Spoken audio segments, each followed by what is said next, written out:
Well, hi, everybody. I am eager to be here, delighted to be here.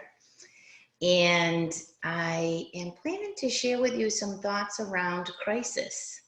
All of us have likely faced some personal crisis in the past, and we have found our way through that and gotten to the other side. And there are two things that happen within a crisis that I believe gives us the ability to turn the unexpected circumstances that are going on around us into a personal catalyst. And so we'll be talking a little bit through that. We'll be talking through a personal story that I feel helped me find my way. And we'll be giving you some very concrete suggestions that you can take to feel more in control of personal experience and what's going on right now.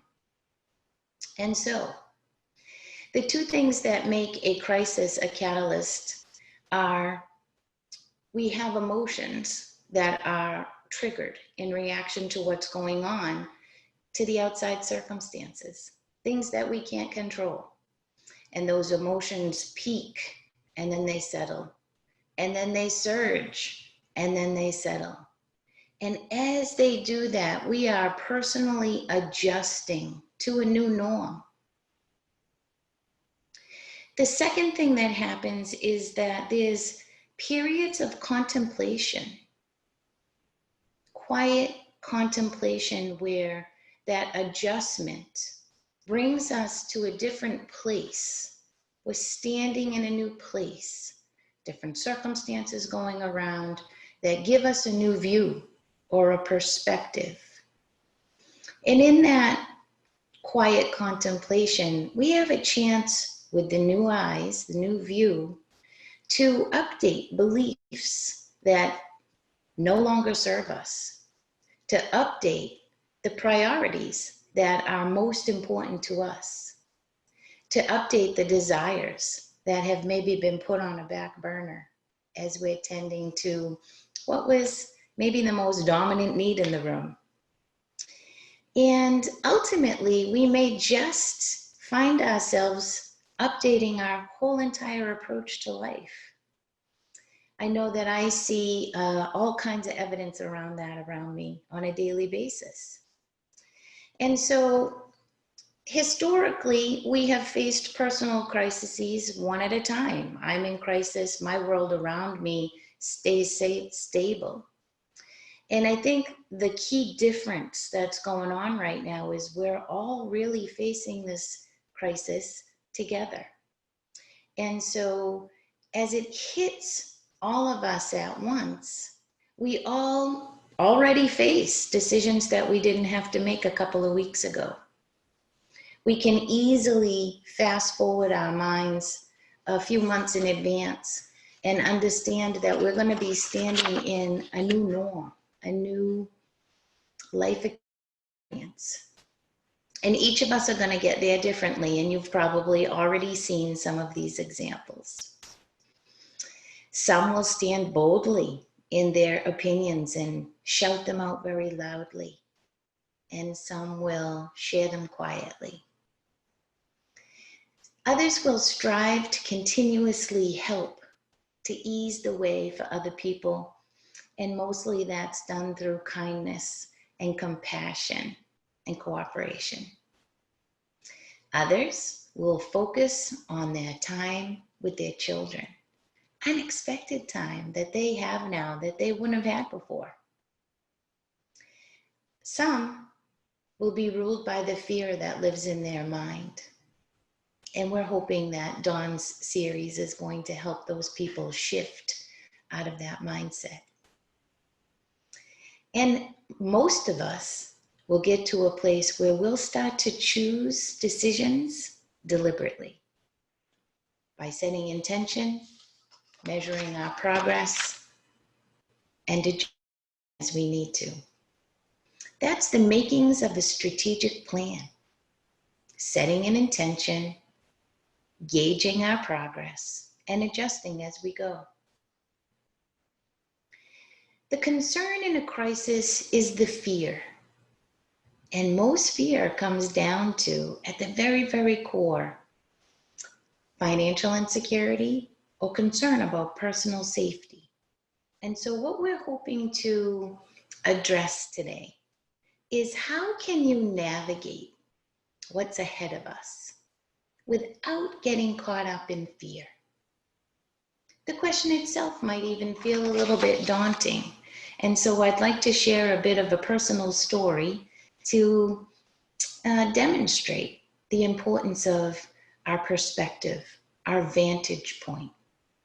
You know, up until now, we've all had our own lifetime of experiences that have culminated into who. And I was a woman back a few years ago that really lost track of myself. I was caught up in the belief that my happy was tied to controlling outside circumstances. Outside circumstances, external from me. And in that belief, I found myself completely preoccupied with what was going on around me instead of what was going on within me. And that left me in a constant query of what do I have to do? What do I have to do? How can I adjust? What do I have to do different to get the life experience I want? And in doing so, I was constantly standing in a problem that I was trying to fix. And fast forward a few years later, 20 to be exact, 20 years in an industry in healthcare that I loved my job and felt great success and really had put most of my identity into that executive level position inside healthcare, where I was moving and shaking and really addressing healthcare reform nationwide in a big way. And I got fired unexpectedly. And my life sort of crumbled around me. My confidence was shook up. I felt like my knees had kind of gotten kicked out from behind me. And I was sitting in the middle of crisis. And I sat there for a little while until I could finally get the courage to begin to look ahead and see.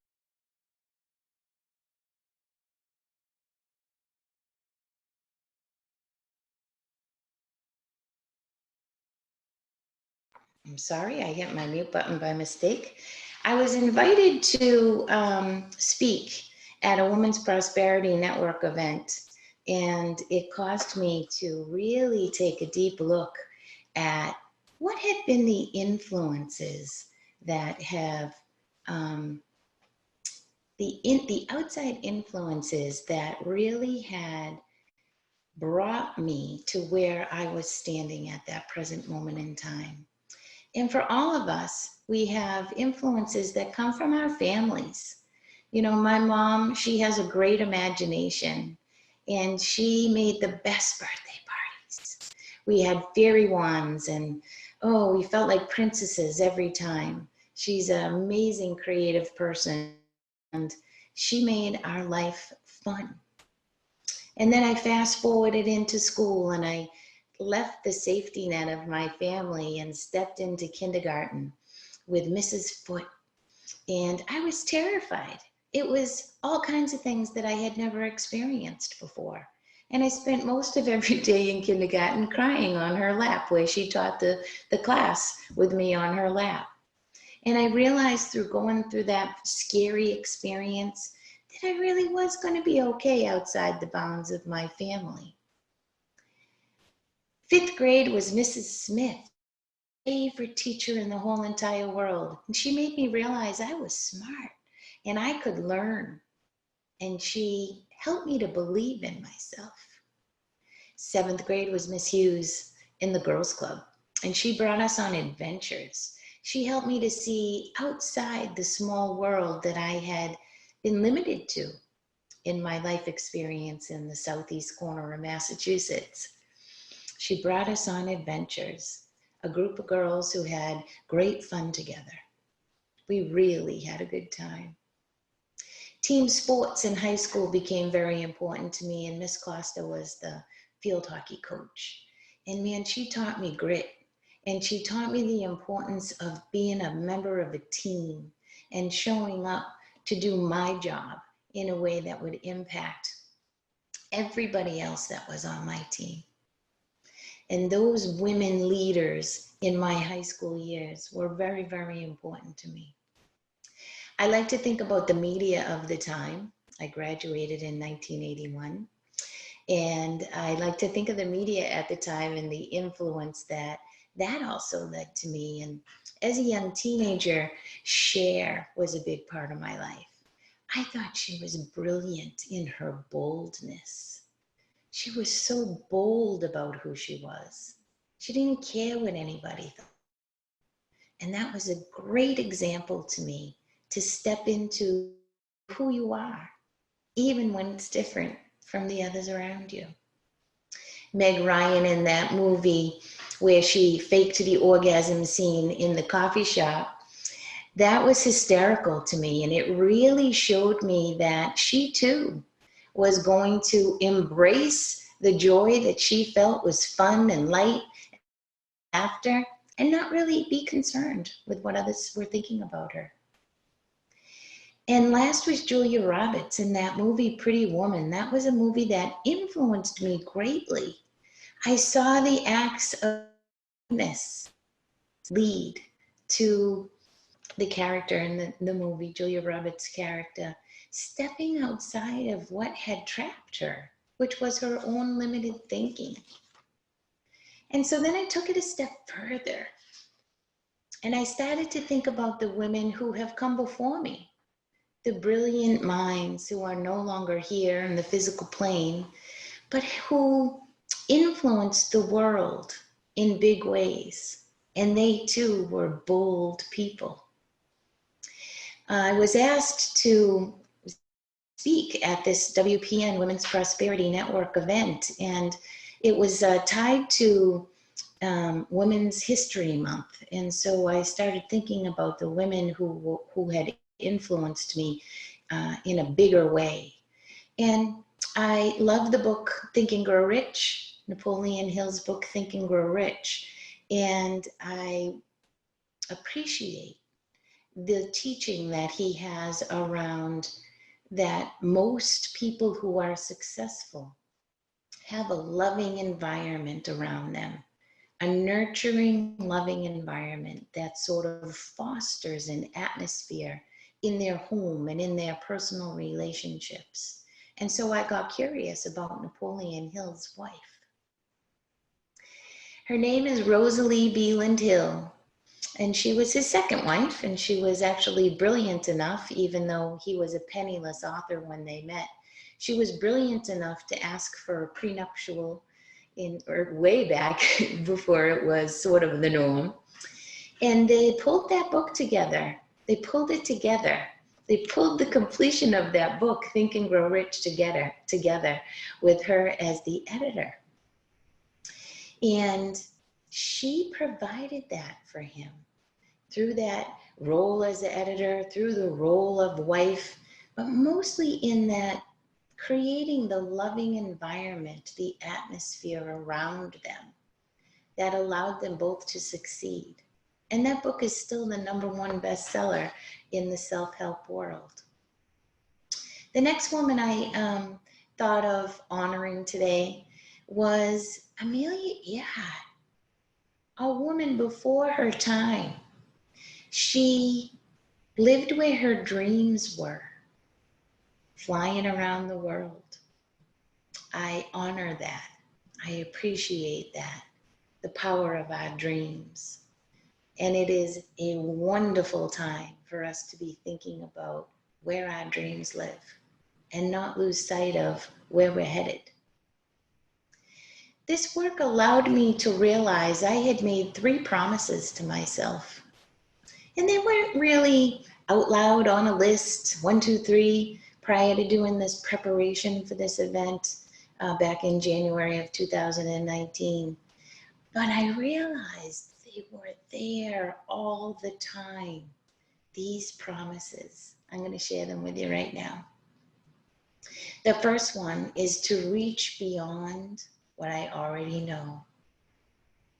What I already know is the place of familiar. Reach beyond what is familiar.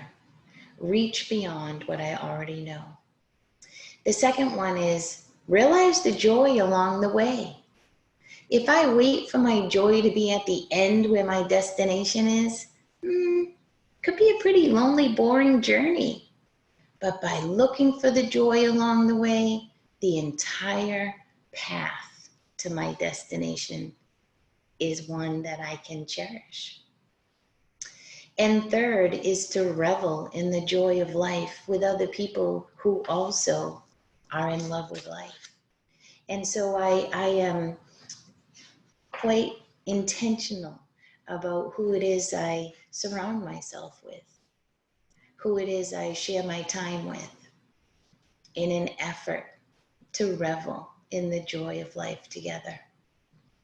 And so I'm going to ask you a few questions to help you to think about what your bold promises are to yourself, and maybe even tie them to a catalyst that could take place in your life right now. And so the first one is, who is showing you how to reach beyond your comfort zone? We're all out of our comfort zone right now. And so who's showing you the way? Second, how do you invite diversity into your view? Diversity, different opinions, different perspectives, most importantly, in my opinion. Different perspectives look at the same situation and they see different ingredients. They see different components and they see different opportunities. So who's helping you shift your view or your perspective? Third, what seeds were planted long ago that have helped you move through transitions in the past? Those seeds, those influences of those people in our lives, in our own personal lives, or those people who came before us. Those seeds are growing and being nurtured deliberately, they will flourish and help you through this time. And last, how can you deliberately shift your perspective so that you have a different view, a different vantage point? And so let's circle back to that original question.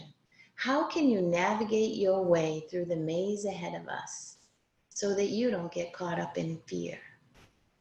One of the ways is to grab hold of a broader perspective that we can't see with our physical eyes, that are part of a broader perspective. When we think of security as things that are reliable and consistent, my mind goes to nature. I'm lucky enough to live at the beach.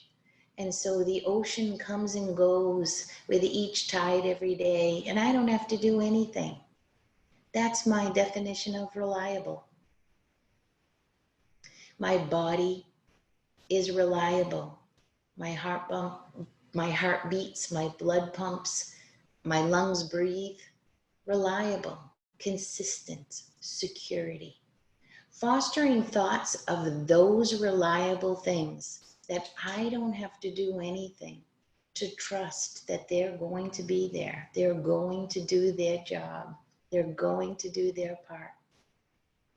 That's where a sense of security can come from in a bigger, broader perspective. Secondly is that word abundance. We're hearing all about abundance in many, many different arenas these days. And I think most time goes to, oh my goodness, my time is up. I just got a chat note. Sorry, Don. 1 second, I'll finish up. Abundance, joy, ideas, music, dancing, learning, right? That's all kinds of abundance. Third is prosperity.